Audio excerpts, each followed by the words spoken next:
100% అధికంగా అబద్ధాన్ని ప్రచారం చేశారు. వీళ్ళకి ఉన్న అదృష్టం ఏంటంటే మీడియా బలం. ఒక అబద్ధాన్ని వండి దాన్ని జనంలోకి తీసుకెళ్ళి నిజమని నమ్మించి మళ్ళీ అదే అబద్ధాన్ని నిజమని చంద్రబాబు నాయుడు గారు కూడా నమ్ముతాడు. అది చిత్రం. ఇవాళ ఏమైంది? 9 నెలల కాలంలో 1,19,000 కోట్ల రూపాయల అప్పులు చంద్రబాబు నాయుడు గారు చేశారు. ఏమైనాయి డబ్బులు? ఎక్కడ పోయినాయి?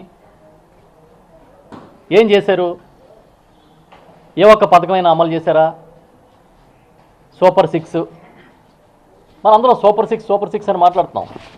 కానీ చంద్రబాబు నాయుడు గారు ఇచ్చిన హామీలు 143. మన ఎన్నికల ముందు ఆయన ఇచ్చిన హామీలు 143.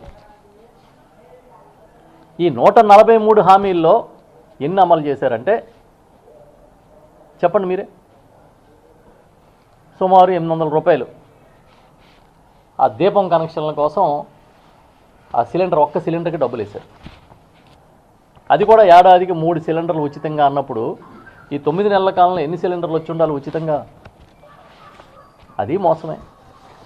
అంటే ఏ వర్గాన్ని వదిలిపెట్టకుండా మోసగించి అద్భుతం, అమోఘం అని చెప్పి చెప్పుకోవడానికి సిగ్గు లేదా?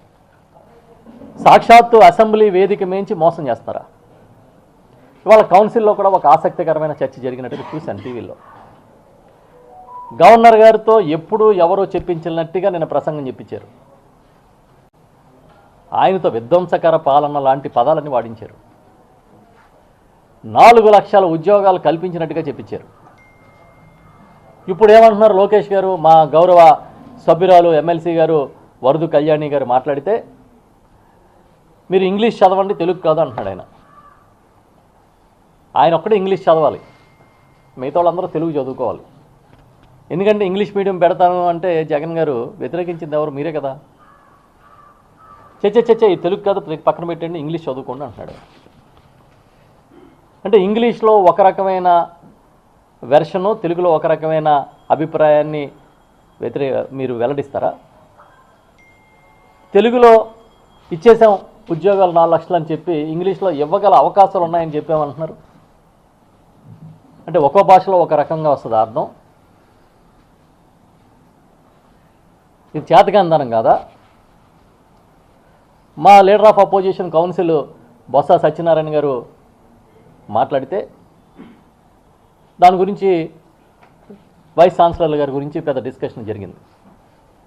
మీరు వైస్ ఛాన్సలర్లందరినీ బెదిరించి పీకల మీద కత్తి పెట్టినట్టుగా ఎవరెవరితోనో ఫోన్లు చేయించి మాట్లాడించి అంత పెద్ద విద్యావేత్తల్ని రాజీనామాలు చేయించలేదా ఈ ప్రభుత్వం? రాత్రికి రాత్రి రాజీనామాలు చేస్తే కానీ కుదరదని మీరు బెదిరించలేదా? మమ్మల్ని బెదిరించాడు అని చెప్పి సాక్షాత్తు ఒక వీసీ గారే గవర్నర్కి రాసిన రాజీనామా పత్రంలో రాసి పెట్టలే.